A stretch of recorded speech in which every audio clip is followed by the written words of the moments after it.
Somewhere in the mathematics of string theory, there exists a number, 10 to the power of 500. And for a moment, it's worth simply sitting with that. Not a million, not a billion, not even the estimated number of atoms in the observable universe, which is itself somewhere around 10 to the 78th.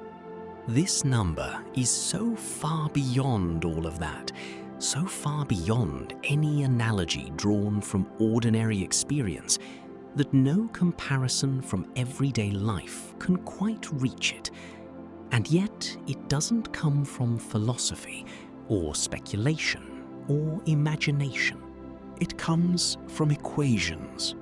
From the quiet, almost indifferent logic of string theory, from the mathematics of dimensions too small to ever observe directly, and from counting the ways magnetic fields can wrap themselves around geometric structures in spaces beyond the three we move through every day.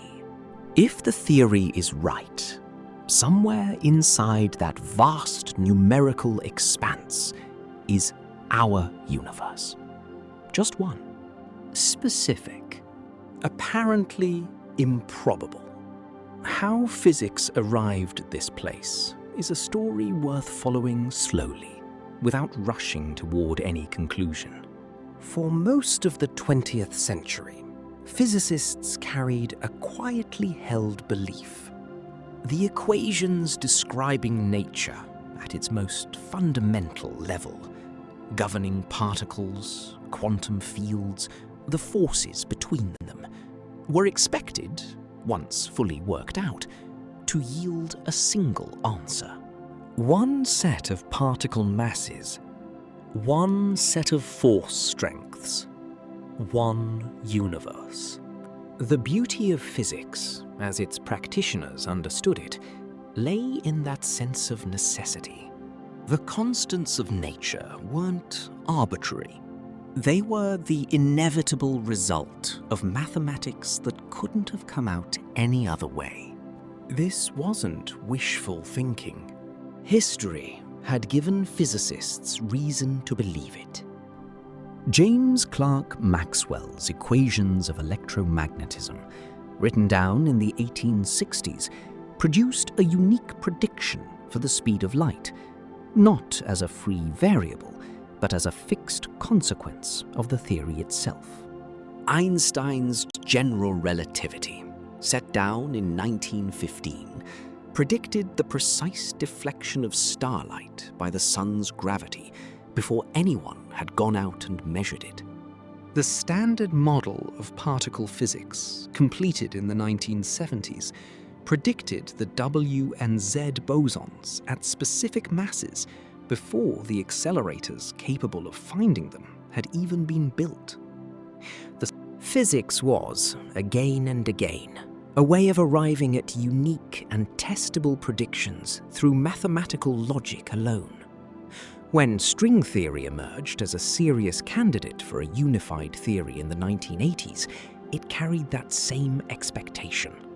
Its ambition was to describe all four fundamental forces: gravity, electromagnetism, and both nuclear forces, within a single mathematical framework.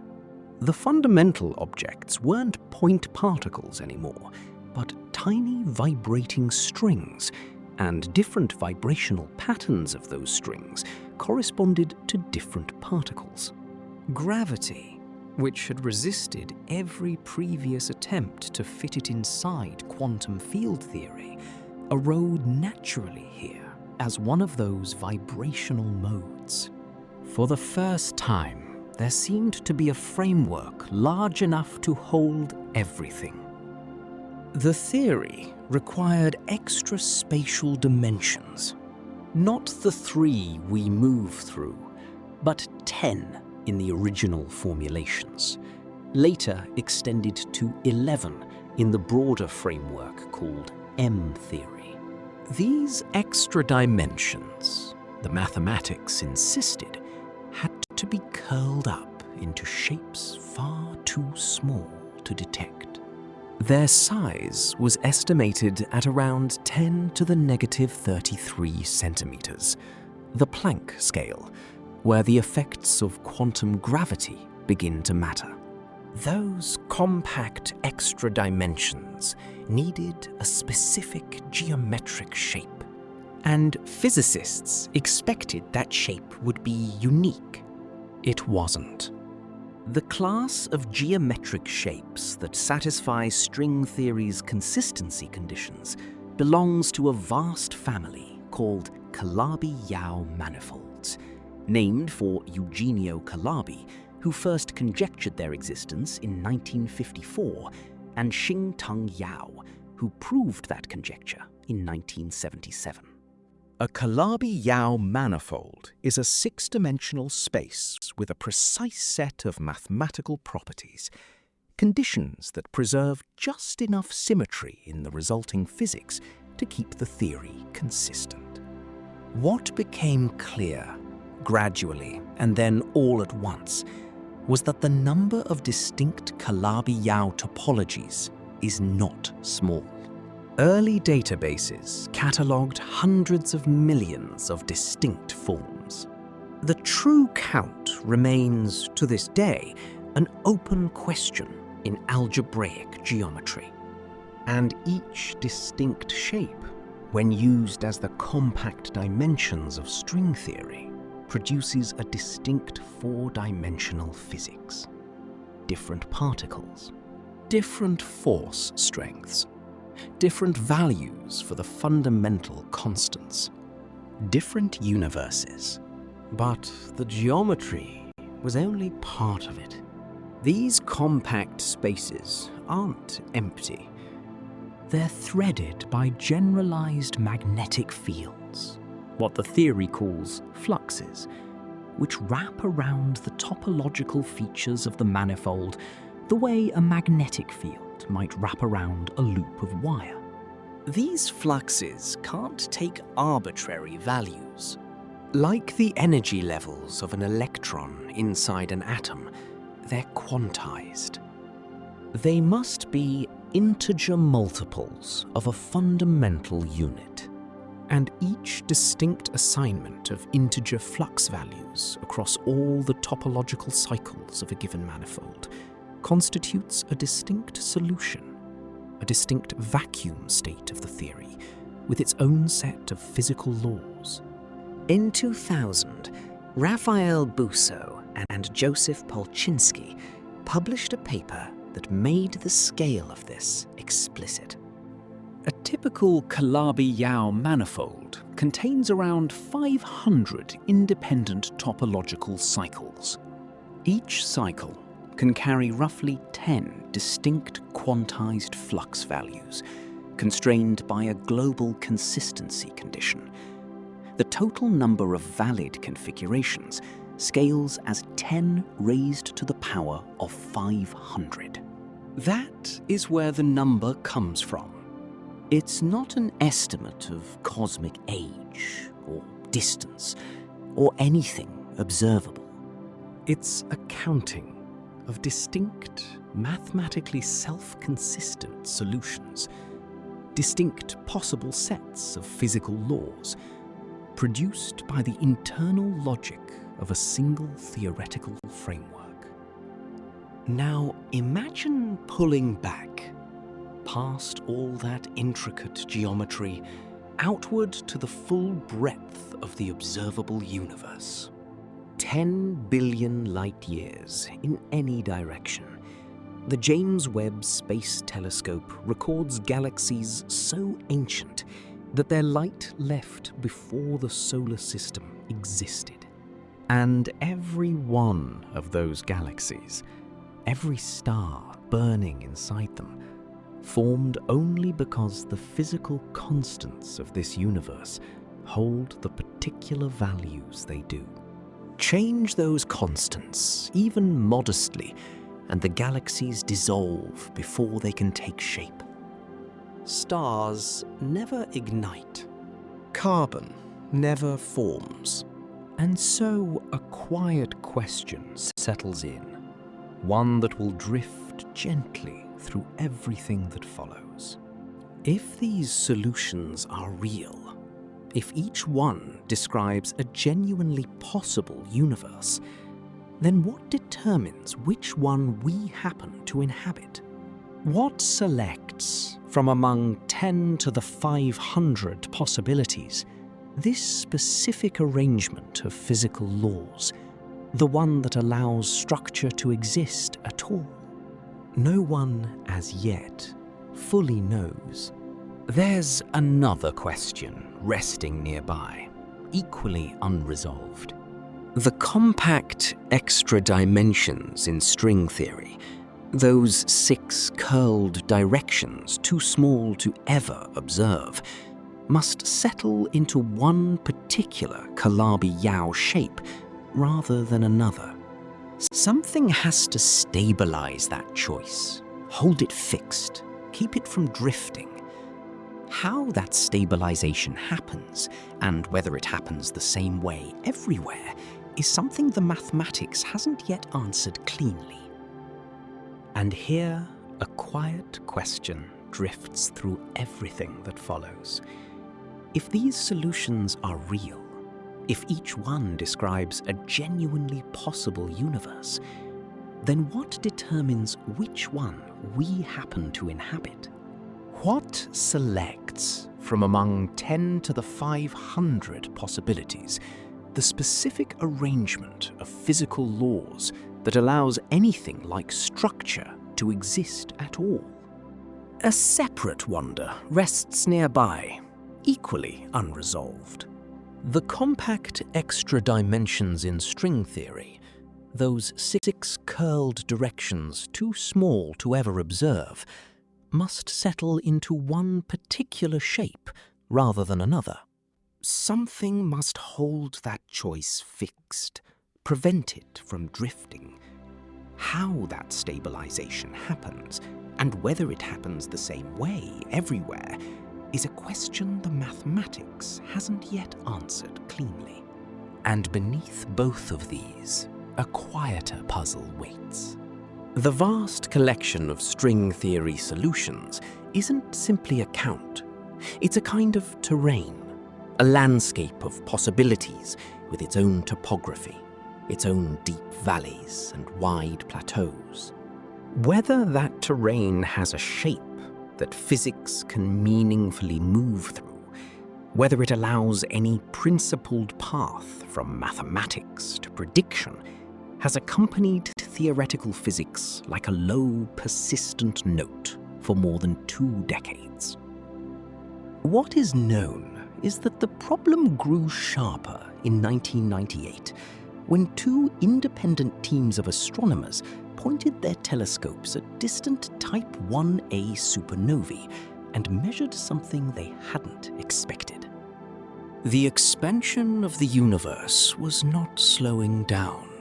It was accelerating.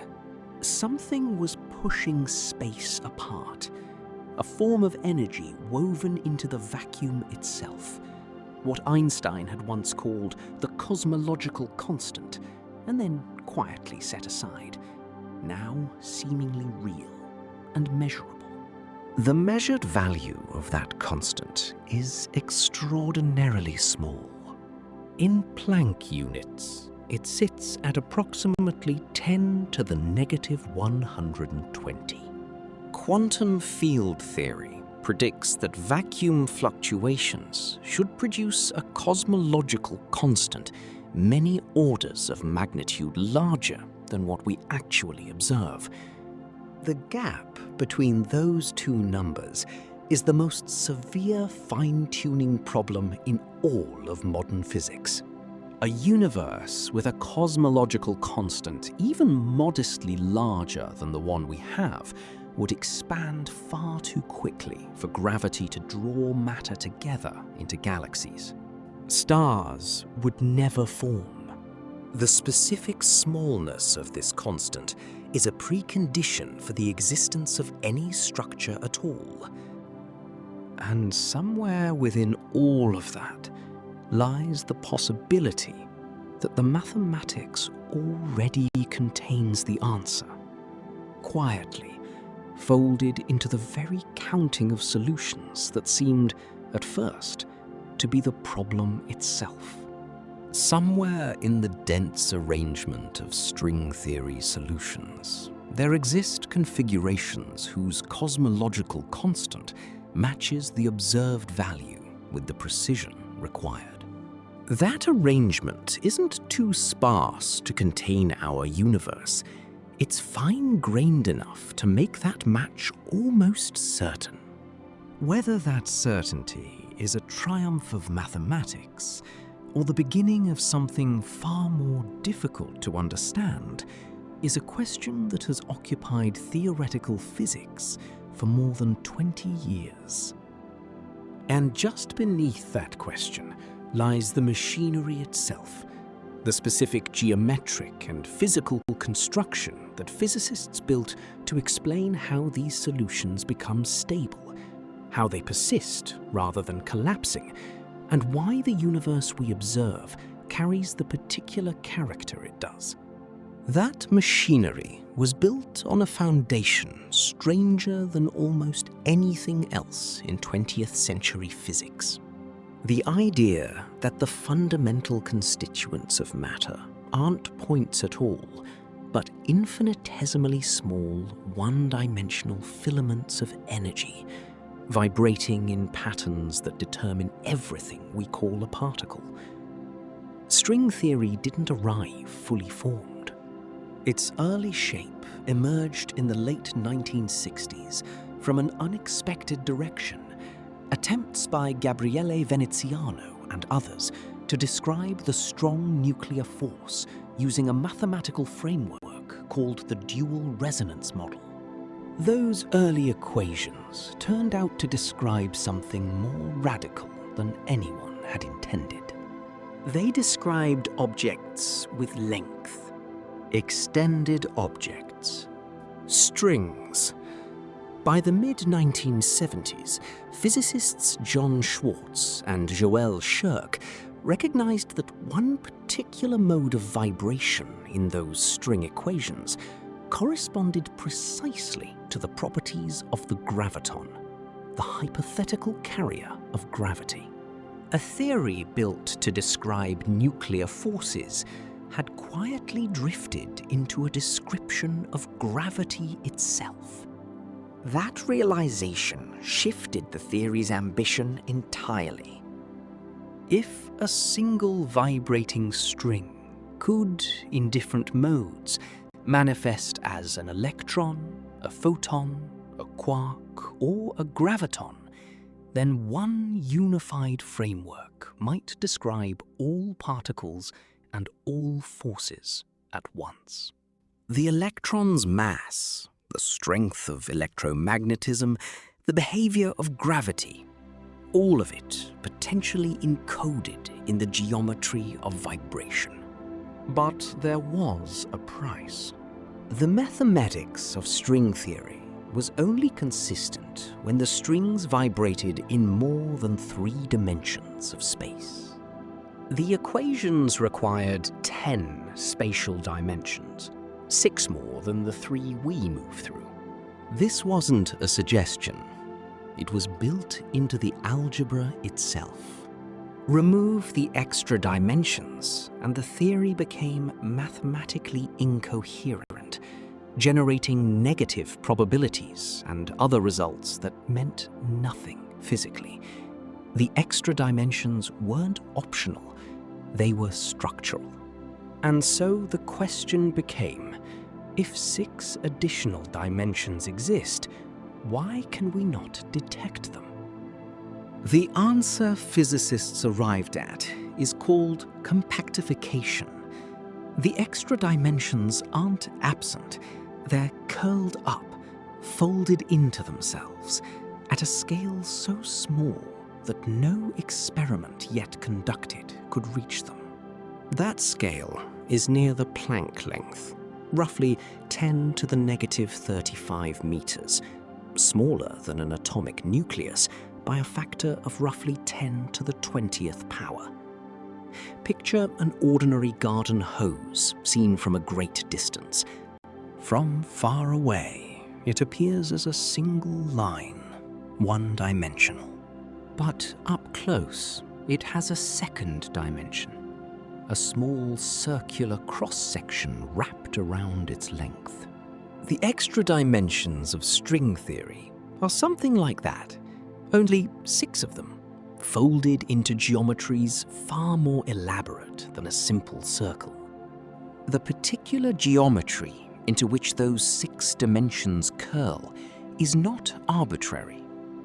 To preserve a minimal amount of supersymmetry, the mathematical symmetry that keeps the theory from generating catastrophic quantum instabilities, the 6 compact dimensions must take the form of a specific class of geometric spaces.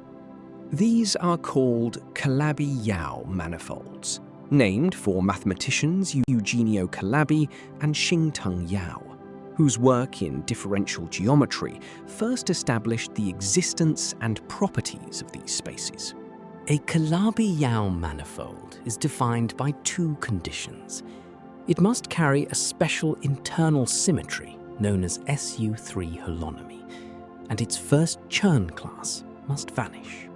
Those technical requirements translate geometrically into spaces of extraordinary complexity, multi-dimensional shapes filled with holes and handles and cycles of varying dimension, folded through each other in ways that have no intuitive parallel in ordinary 3-dimensional experience.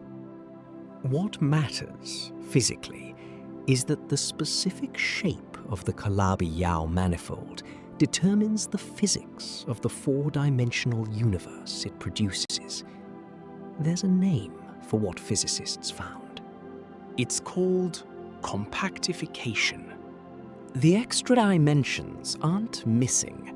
They're curled in on themselves, folded down to a scale so vanishingly small that no instrument we've ever built could reach them. We're talking about something near the Planck length, around 10 to the negative 35 meters. That's smaller than an atomic nucleus by a factor of 10 to the 20th power. To get a sense of it, imagine looking at a garden hose from very far away. From that distance, it looks like a simple line, one dimension. But move closer, and you see it has a second dimension, a tiny circular cross-section wrapping all the way around.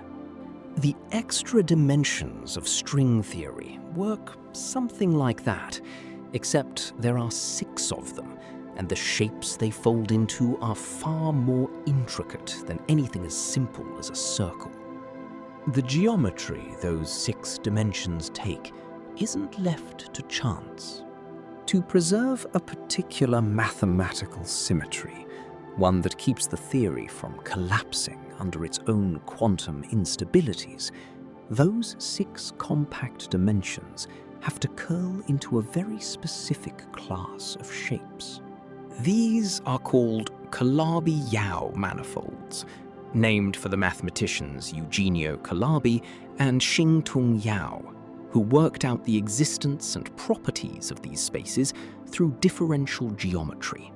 A Calabi-Yau manifold has to satisfy 2 precise conditions: a particular internal symmetry, called SU3 holonomy, and what's known as a vanishing first Chern class.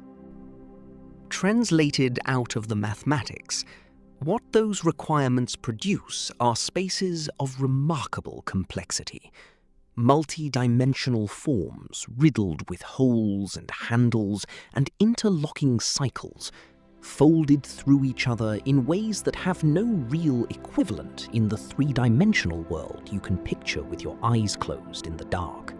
What matters, physically, is that the particular shape of a Calabi-Yau manifold determines the physics of the 4-dimensional universe it gives rise to. And that's what generates the vast spread of possible solutions. The relationship between geometry and physics in string theory is direct and exact. The number of holes in the compact geometry determines how many generations of matter particles show up. The relative sizes of different internal cycles set how strongly the forces couple. The topology of the manifold, not just its scale, but its deep structural connectivity, controls the spectrum of particle masses, change the shape, and the physics changes with it.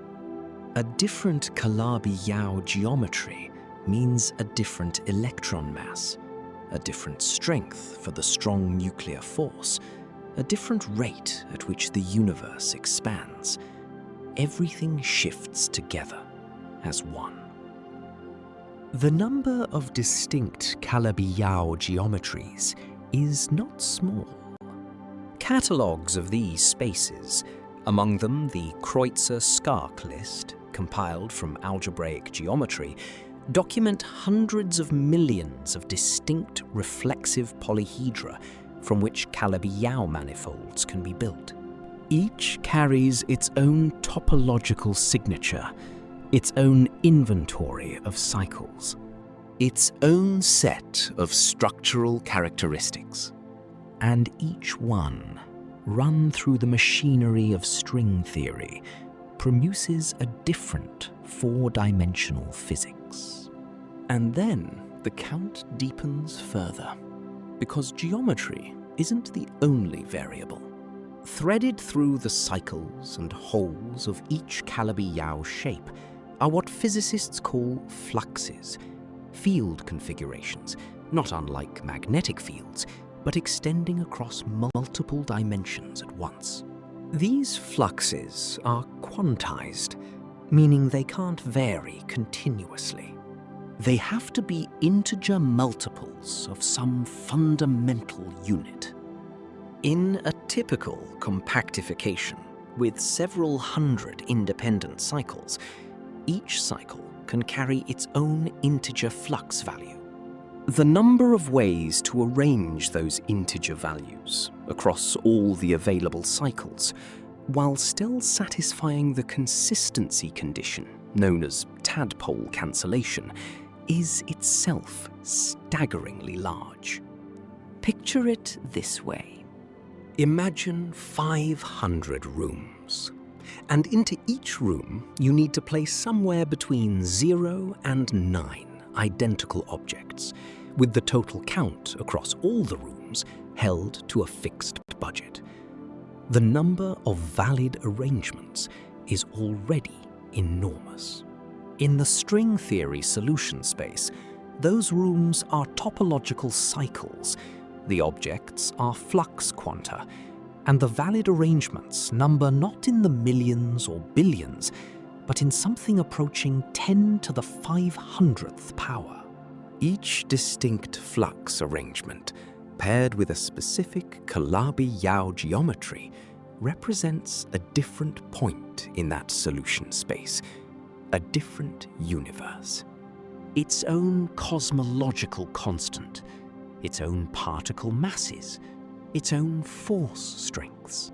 In 2000, Raphael Bousso and Joseph Polchinski showed that this vast spread of configurations produces a grid of vacuum energies so dense that solutions matching our observed cosmological constant, that extraordinarily small number, 10 to the negative 120, aren't just possible somewhere within it. They're statistically guaranteed. The word physicists reach for, when they want to be precise, is landscape. A scalar potential energy function stretched across an enormous configuration space, with its value at any given point representing the vacuum energy of the universe that configuration corresponds to. The surface of that potential is a vast, uneven terrain, countless local minima, each one a stable vacuum state, each one a self-consistent universe with its own physics, its own constants, its own nature. Some writers have tried other words: an expanse, a field of solutions, a population of vacua. But the underlying object is always the same thing: a space of configurations so broad that ordinary geometric intuition simply has no footing there. Leonard Susskind, in a 2003 paper on the anthropic landscape of string theory, named this mathematical object and argued deliberately and carefully for its physical reality. He recognized that its existence changed the shape of the question itself. It was no longer a question of why the equations of physics produce our particular constants. It became a question of why, among all the points in that vast terrain, we happen to find ourselves at this one. Michael Douglas and S. Ashok then developed the statistical tools needed to count these vacua explicitly, using index theorems and density of states approximations to move from discrete sums toward continuous estimates. Their result, 10 to the 500th power as a lower bound, wasn't a rough guess. It followed from a clean combinatorial argument: 500 independent cycles, roughly 10 allowed flux values for each, giving 10 to the 500th configurations. Later work on more intricate Calabi-Yau geometries, with topologies carrying over 100,000 cycles, pushed the estimate toward 10 to the power of 272,000. Numbers like these move beyond anything comparison can hold. The observable universe contains something in the range of 10 to the 80 atoms. The count of distinct string vacua exceeds that by an exponent so large that you'd need exponential notation just to describe the gap. At this scale, magnitude stops feeling like a quantity and becomes something closer to a shape, a formal structure the mind can trace without ever fully inhabiting.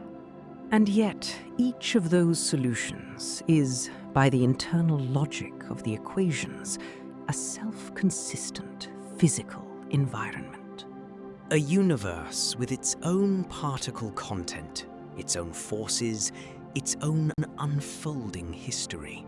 Not a rough outline, but a complete set of conditions, as coherent in principle as the one where hydrogen slowly gathered under gravity into stars, and stars spent billions of years forging heavier elements deep within their cores. Michael Douglas and S. Ashok then built the mathematical tools needed to count these vacua in a more systematic way, using index theorems and density of state approximations to move from discrete sums toward continuous estimates. It came directly from a straightforward piece of combinatorics: 500 independent cycles, roughly 10 allowed flux values for each one, multiplied out into 10 to the 500th possible configurations. Later, when researchers began looking at more exotic Calabi-Yau geometries, shapes with topologies carrying over 100,000 cycles, the estimate climbed toward 10 to the power of 272,000. These numbers exist somewhere beyond ordinary comparison. The observable universe holds roughly 10 to the 80 atoms. The count of distinct string vacua exceeds that by an exponent so vast The describing the difference requires exponential notation stacked on top of exponential notation. At this scale, magnitude stops feeling like a concept you can hold in mind. It becomes purely formal, a symbol on a page rather than something you can picture. And yet each of those solutions is, by the internal logic of the equations, a self-consistent physical environment. A universe with its own particle content, its own force strengths, its own history.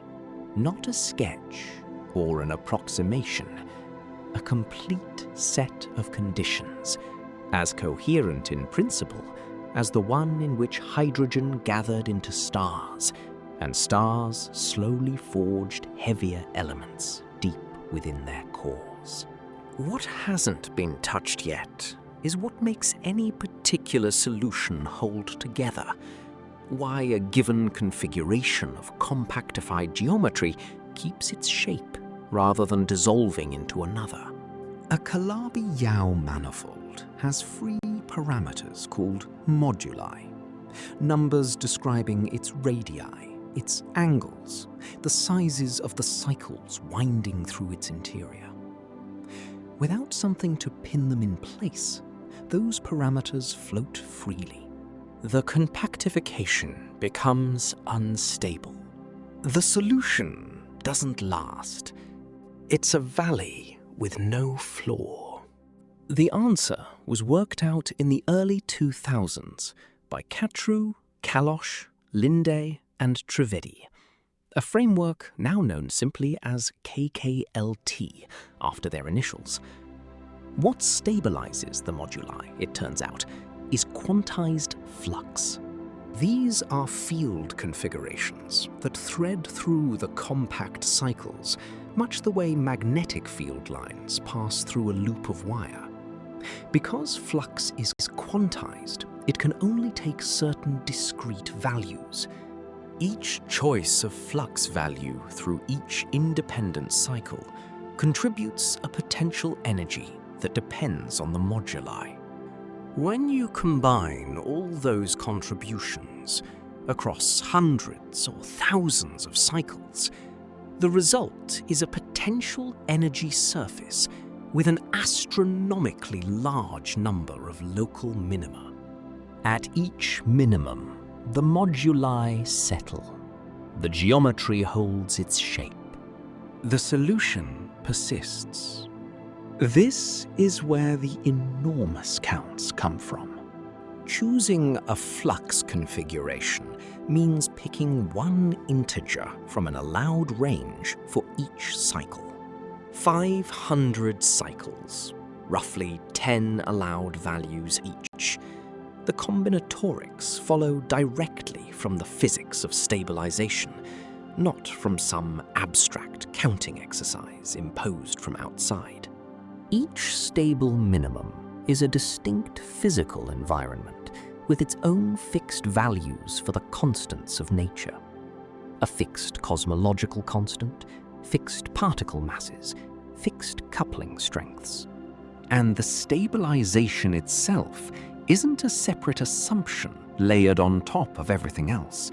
It's the same mathematical step that generates the enormous count. Stability and plurality arrive together from the same source. A stabilized vacuum doesn't have to last forever. Quantum tunneling allows transitions between adjacent minima in the potential energy surface, and each such transition corresponds to a sudden shift in the flux configuration, a bubble of one physical environment nucleating and expanding within another. Over long enough timescales, even deep minima can decay. But the tunneling rates depend exponentially on the height and width of the barriers separating one minimum from the next. And for many configurations, those barriers are high enough that the resulting lifetimes stretch far beyond the current age of the observable universe. The vacuum we inhabit has remained stable by all evidence, for nearly 14 billion years, consistent with occupying a deep minimum, one where the surrounding barriers are large enough to make decay, for all practical purposes, irrelevant. So the overall structure looks something like this. A space of solutions so densely populated that its members number around 10 to the 500th. Each solution stabilized by its own distinct combination of quantized fluxes. Each one representing a physical environment with its own fundamental constants, different electron masses, different gravitational strengths, different values for the cosmological constant. The solutions aren't equivalent in any meaningful sense. They differ in every measurable way. And the equations don't prefer any of them. There's no mathematical reason to favor one minimum over another. All are equally valid. All are equally stable within their respective regions of the landscape. So what does the selecting? Nothing external. The filtering comes from within the structure itself, and it operates through a constraint so quiet it almost doesn't announce itself.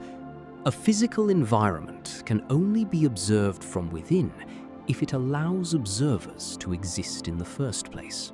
A vacuum where the cosmological constant is large and positive causes space to expand before matter has any chance to gravitationally gather.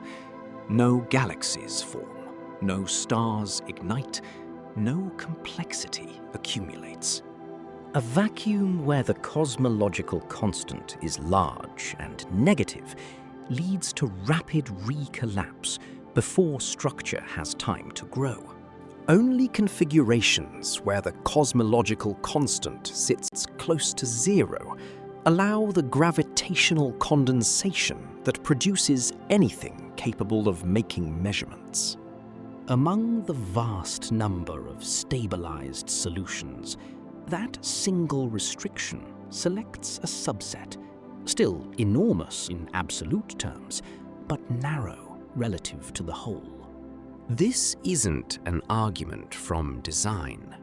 It's an argument from sampling. If enormously many distinct environments exist, and some fraction of them permit complexity, then every observer that exists will find itself within that fraction. The observation doesn't require any further explanation. It follows from the existence of the ensemble and from the simple definition of what it means to observe. The scale of the ensemble is what gives the argument its quiet weight. A small collection of distinct vacui might not contain any members with a cosmological constant anywhere near the observed range. But among 10 to the 500th solutions, with a dense and nearly continuous distribution of cosmological, the anthropically permitted range contains an enormous number of solutions. The observed value isn't a miracle threading an impossibly narrow needle. It's a draw from a restricted but well-populated portion of a very large space. The fine-tuning problem, seen from here, reframes itself completely. The cosmological constant isn't small because some symmetry enforces smallness. It's small because configurations where it's large don't produce observers, and it's precisely small, not exactly zero, because exact cancellation isn't required. Only approximate cancellation. The residue can be anything that falls within the anthropically permitted window. We measure what we measure because we're here to measure it, in the same quiet, unremarkable sense that a fish is found in water rather than on dry land. This isn't an argument from design. It's an argument from sampling. If an enormous number of distinct environments exist, and only a small fraction of them allow for complexity, then every observer that exists will find itself inside that fraction. The observation needs no further explanation. It follows simply from the existence of the ensemble and from what it means to observe anything at all. The scale of that ensemble is what gives the argument its weight. A small collection of distinct vacui might contain no members with a cosmological constant anywhere near the observed range. But among 10 to the 500th solutions, with a dense and essentially continuous spread of cosmological constant values, the spacing between adjacent values is far smaller than 10 to the negative 120, the observed value in Planck units. The range that permits observers contains an enormous number of solutions. The observed value isn't a miracle threading a needle. It's a typical draw from a restricted but well-populated region of a very large space. The fine-tuning problem reframes itself completely in this light. It's small because the configurations where it's large don't produce observers. And it's precisely small, not exactly zero, because exact cancellation isn't required. The residue can be anything within the permitted window. We measure what we measure because we are here to measure it, in the same quiet, unremarkable sense that a fish is found in water rather than on dry land. This same resolution extends, with varying degrees of precision, to other constants that seem suspiciously well placed. The electron-to-proton mass ratio, the strength of the strong nuclear force, the energy resonance in carbon-12 that Hoyle predicted from sheer necessity before it was ever confirmed in a laboratory. Each of these falls within a range that permits chemistry, nucleosynthesis, and biology. Each could, in principle, vary across the full collection of stabilized solutions. The observed values aren't derivable from a single elegant equation. They are addresses, coordinates that locate a particular observer-compatible region within a structure vast enough to contain every accessible configuration. That is the quiet answer to the question at the heart of all of this. String theory doesn't predict one universe with uniquely determined constants. It predicts an enormous collection of consistent physical environments, stabilized by flux, distributed across every accessible combination of compact geometry. The constants of nature aren't outputs of a single calculation. They are features of a location. And that location is one of an astronomically large number of places where, in principle, the same question could be asked, and the answer, wherever it was arrived at, would always, necessarily, point back to somewhere very much like here.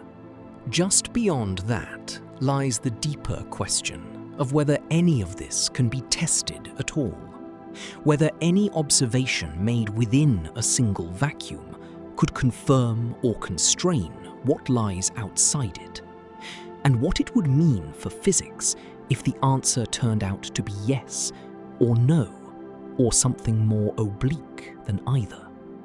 The statistical argument, though, isn't empty.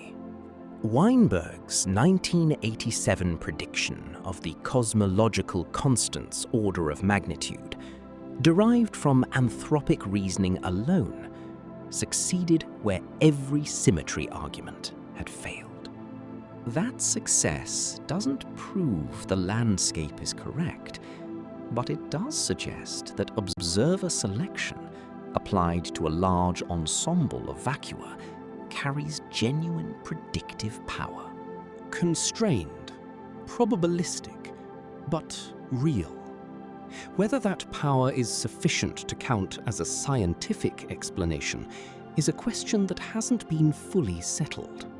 What lies just beyond this, and it is a vast territory, is something called the Swampland. The possibility that most of the landscape's 10 to the 500th vacua are not real solutions at all. That quantum gravity imposes constraints far more severe than the landscape's architects anticipated, and that the true number of consistent universes is far smaller, perhaps small enough to restore some residue of uniqueness to our own. The Swampland, then, isn't a retreat from ambition. It is the thoroughbred forge where we recraft our theories. It's not a suggestion to withdraw from impact. It is the precious gift of time to go deeper. It's ambition in a different register. An attempt to recover the specificity that the enormous vacuum count seems to surrender by discovering that the space of truly consistent theories is far smaller than raw arithmetic suggests. Cumrun Vafa's 2005 program drew a boundary around that count, and what lay outside the boundary wasn't empty. It was filled with theories that looked legitimate in 4 dimensions, but quietly dissolved under the full requirements of quantum gravity. The weak gravity conjecture, the distance conjecture, the de Sitter Swampland conjecture. Each is a proposed filter, a kind of sieve that, if it holds, would drain most of the apparent variety from the vacuum count. And here, something that has drifted quietly in the background through all of this can finally settle into place. How could physics, if it genuinely described one unique reality, accommodate 10 to the 500th possibilities without collapsing into something that couldn't mean anything at all? The Swampland's answer is that it may not have to. The enormous number is an upper bound on apparently consistent solutions, not a count of solutions that survive contact with quantum gravity.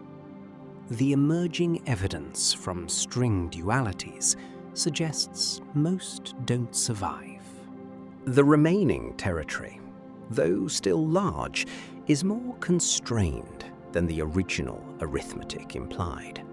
Most apparent solutions turn out to be inconsistent with a well-behaved quantum gravity, and what remains, still vast but more navigable, is something physics can, in principle, begin to characterize. That is a resolution, quiet, partial, and honest. Vafa 2005, Uguri et al. 2005, Nakayama and colleagues 2005. These observations suggest a strong connection between string theory and gravitational phenomena. And yet, the statistical argument carries real weight. Weinberg's 1987 prediction of the cosmological constant's order of magnitude, arrived at through anthropic reasoning alone, succeeded where every symmetry argument had come up short. That doesn't prove the landscape is correct. It suggests that observer selection, applied across a vast ensemble of vacua, has genuine predictive power. Constrained, probabilistic, but real. Whether that kind of power counts as a proper scientific explanation is still an open question, and it may remain one for some time.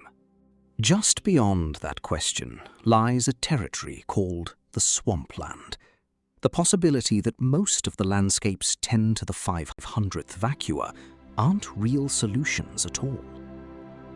That quantum gravity imposes constraints far more severe than the landscape's architects ever anticipated, and that the true number of consistent universes is far smaller, perhaps small enough to give our own something like uniqueness again.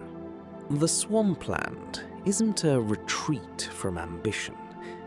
It's ambition in a quieter register, an attempt to recover the specificity that the enormous vacuum count seems to dissolve away, by showing that the space of truly consistent theories is much narrower than the raw arithmetic suggests. Kamran-Vafa's 2005 program drew a boundary around that count, and what lay outside the boundary wasn't empty. It was filled with theories that looked perfectly valid in 4 dimensions, but quietly fell apart under the full demands of quantum gravity in the ultraviolet. The weak gravity conjecture, the distance conjecture, the de Sitter Swampland conjecture, each one is a proposed filter, a kind of sieve that, if it holds, would drain most of the apparent variety out of the vacuum count. And here, something that drifted through the earlier parts of this journey can finally settle quietly into place. How could physics, if it genuinely describes one real universe, accommodate 10 to the 500th possibilities without losing all meaning? The Swampland's answer is that it may not have to. That enormous number is an upper bound on apparently consistent solutions, not a count of solutions that actually survive contact with quantum gravity. The emerging picture from string dualities suggests most of them don't survive. What remains, though still large, is far more constrained than the original arithmetic implied. The Swampland conjectures suggest the full vacuum count may be navigable, precisely because most apparent solutions are inconsistent with a well-behaved quantum gravity, quietly reducing the true space to something physics can, at least in principle, begin to characterize. That is a resolution. Quiet, partial, honest. 2019. Before that resolution was even possible, a prior question had to be answered. How does any single compactification geometry stabilize at all? The extra dimensions curled inside every point of space aren't fixed by the equations of 10-dimensional supergravity on their own. Left unconstrained, they would drift continuously, sliding through a family of shapes with identical energy, directions in field space called moduli, each one representing a way the geometry could change without any cost. An unstabilized modulus is a long-range force with no observed counterpart, a prediction immediately contradicted by experiment. The question of how the Calabi-Yau shape becomes fixed and why physics doesn't simply slide away from any particular geometry finds its answer in a combination of mechanisms. In the KKLT construction, named for Katru, Kalosh, Linda, and Trivedi, background fluxes threaded through the compact dimensions generate a potential that fixes most moduli at tree level in the string coupling expansion.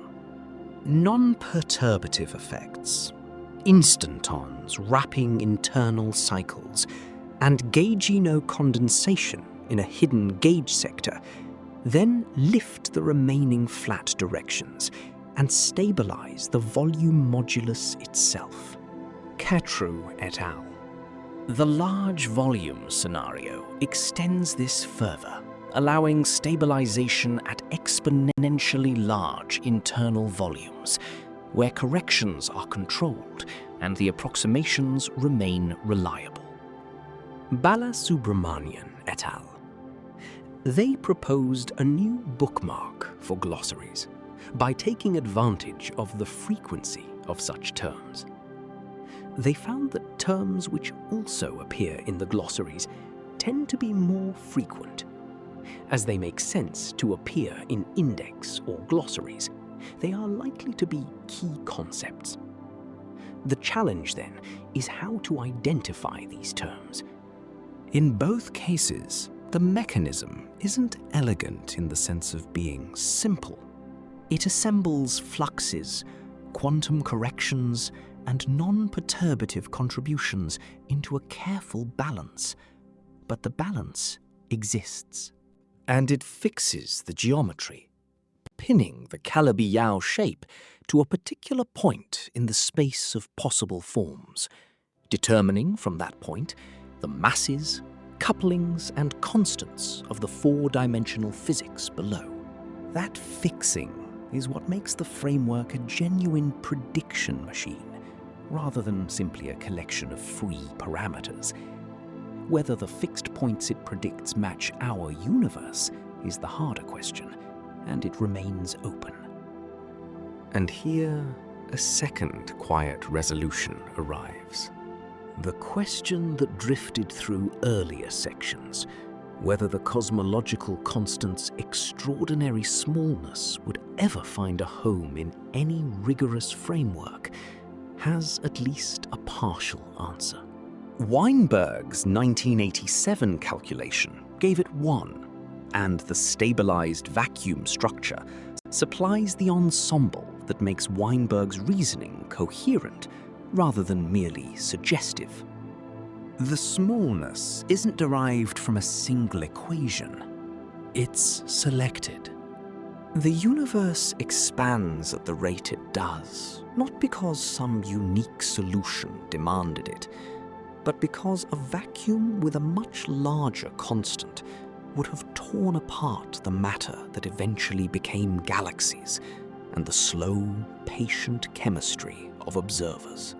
That explanation is either deeply satisfying or deeply unsatisfying, depending on what one believes physics is for. If physics is for locating the actual within the space of the possible, this framework succeeds. If physics is for collapsing that space to a single point, it doesn't even try. What this framework has genuinely changed, even among its critics, is the conceptual vocabulary available to cosmologists thinking about initial conditions. Before stabilized compact geometries and eternal inflation, the question of why the universe began with the parameters it has was essentially unanswerable.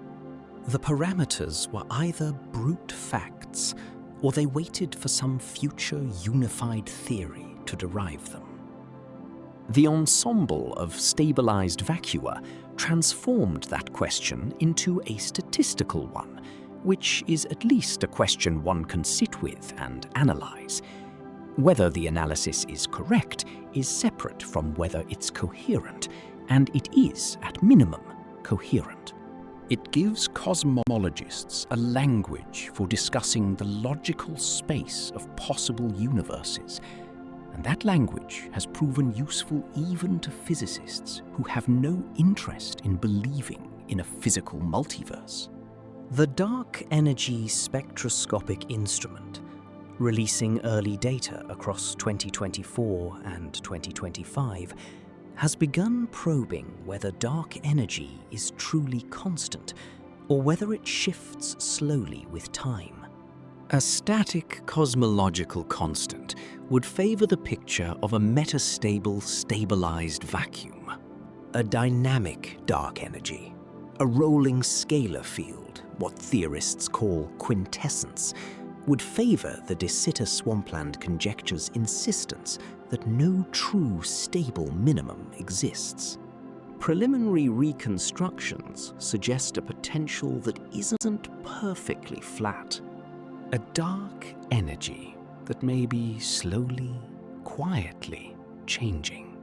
If that signal strengthens over the coming observational decade, it would be the first genuinely discriminating empirical data between two competing visions of the vacuum. It wouldn't prove either vision, but it would begin to narrow the distance between the mathematics and the measurable universe. And in the slow, patient work of physics, that narrowing is how the deepest questions eventually find their way toward answers. And here, quietly, a second resolution settles in. The question that drifted through earlier sections, about whether the cosmological constant's extraordinary smallness would ever find a home in any rigorous framework. Weinberg's 1987 calculation gave it 1, and the stabilized vacuum structure supplies the ensemble that makes his reasoning coherent rather than merely suggestive. Weinberg's finite vacuum structure gives it one distinct property, a one-dimensional projection into the framework of the E1-GLN-UT field theory. The smallness is not derived from any single equation. It is selected. The universe's expansion accelerates at the rate it does, not because a unique solution demanded it, but because a vacuum with a much larger constant would have torn apart the matter that eventually became galaxies and the slow chemistry of observers. Before stabilized compact geometries and eternal inflation, the question of why the universe began with the parameters it has was essentially unanswerable. The parameters were either brute facts, or they were waiting on some future unified theory to explain them. The ensemble of stabilized vacui transformed that question into a statistical one, which is at least a question one can sit with and analyze. Whether the analysis is correct is separate from whether it is coherent, and it is, at minimum, coherent. It gives cosmologists a language for discussing the logical space of possible universes, and that language has proven useful even to physicists who reject a physical multiverse entirely. The Dark Energy Spectroscopic Instrument, releasing early data across 2024 and 2025, has begun probing whether dark energy is truly constant or shifts slowly with time. A static cosmological constant favors the picture of a metastable stabilized vacuum. A dynamic dark energy, a slowly rolling scalar field, what theorists call quintessence, would favor the de Sitter Swampland conjecture's insistence that no true stable minimum exists. Preliminary reconstructions suggest a potential that is not perfectly flat, a dark energy that may be quietly, slowly changing. If that signal strengthens over the coming observational decade, it would mark the first genuinely discriminating empirical data between two competing visions of the vacuum. It wouldn't prove either vision, but it would begin to narrow the distance between the mathematics and the measurable universe. Machine learning has entered that distance from another direction. The Kreutzer-Skarka database, cataloging hundreds of millions of reflexive polytopes that define Calabi-Yau geometries, is too large for any human collaboration to search by hand. Neural networks trained on topological invariants have begun identifying which geometries support a particle spectrum resembling the standard model. The same tools are approximating the Ricci flat metrics that govern Yukawa couplings, the numbers that determine why the top quark is so much heavier than the electron.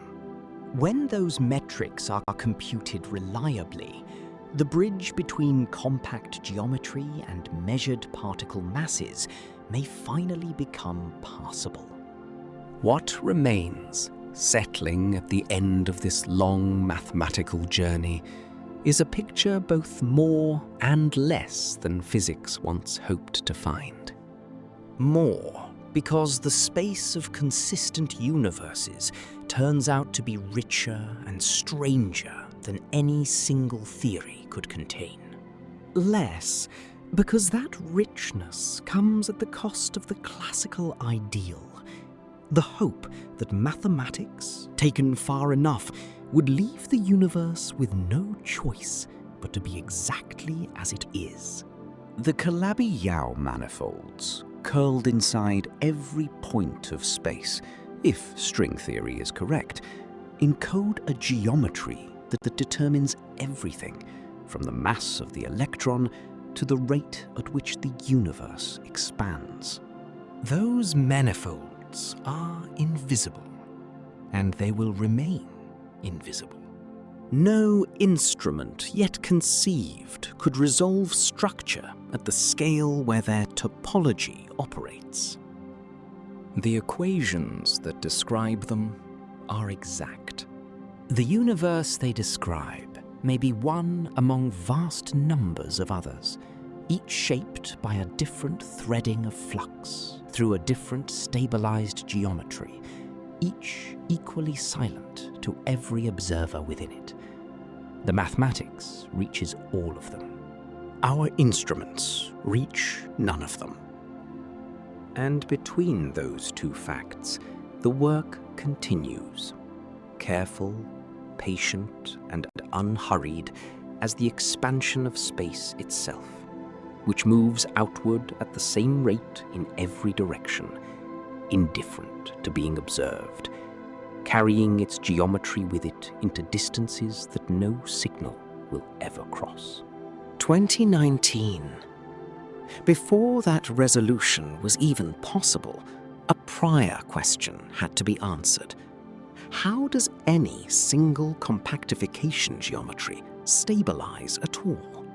The extra dimensions curled inside every point of space aren't fixed by the equations of 10-dimensional supergravity on their own. Left unconstrained, they would drift continuously, sliding through a family of shapes with identical energy, directions in field space called moduli, each one representing a way the geometry could change without any cost. It assembles fluxes, quantum corrections, and non-perturbative contributions into a careful balance. But the balance exists, and it fixes the geometry, pinning the Calabi-Yau shape to a particular point in the space of possible forms, determining from that point the masses, couplings, and constants of the four-dimensional physics below. That fixing is what makes the framework a genuine prediction machine, rather than simply a collection of free parameters.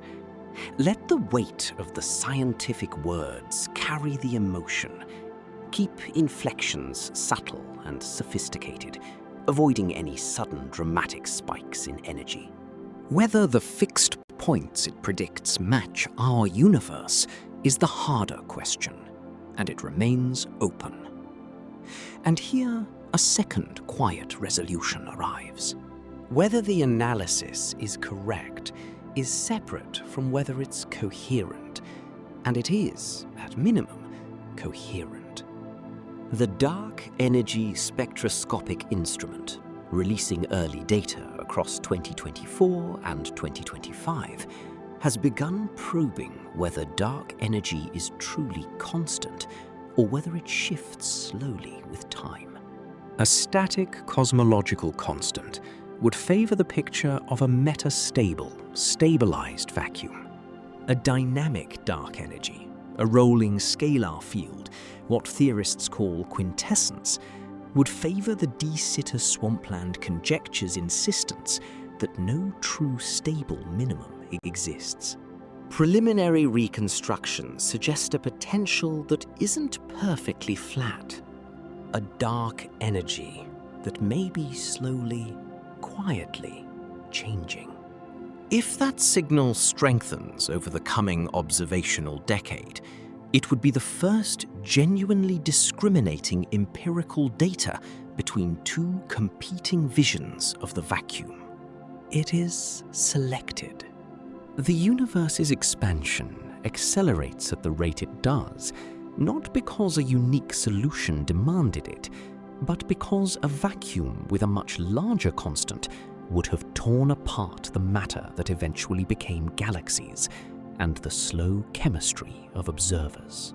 The parameters were either brute facts, or they were waiting on some future unified theory to explain them.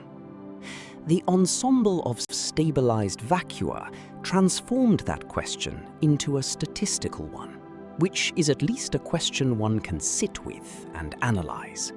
A static cosmological constant favors the picture of a metastable, stabilized vacuum.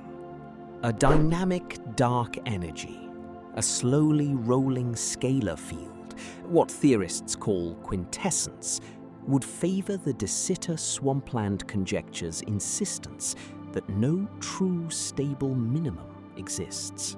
Preliminary reconstructions suggest a potential that is not perfectly flat, a dark energy that may be quietly, slowly changing. If that signal strengthens over the coming observational decade, it would mark the first genuinely discriminating empirical data between two competing visions of the vacuum. But it would begin to narrow the distance between the mathematics and the measurable universe. Machine learning has entered that distance from another direction. Neural networks trained on topological invariants have begun identifying which geometries support a particle spectrum resembling the standard model. The same tools are approximating the Ricci-flat metrics that govern Yukawa couplings, the numbers that determine why the top quark is so much heavier than the electron. When those metrics are computed reliably, the bridge between compact geometry and measured particle masses may finally become passable. What remains, settling at the end of this long mathematical journey, is a picture both more and less than physics once hoped to find. The universe they describe may be one among vast numbers of others, each shaped by a different threading of flux through a different stabilized geometry, each equally silent to every observer within it. The mathematics reaches all of them,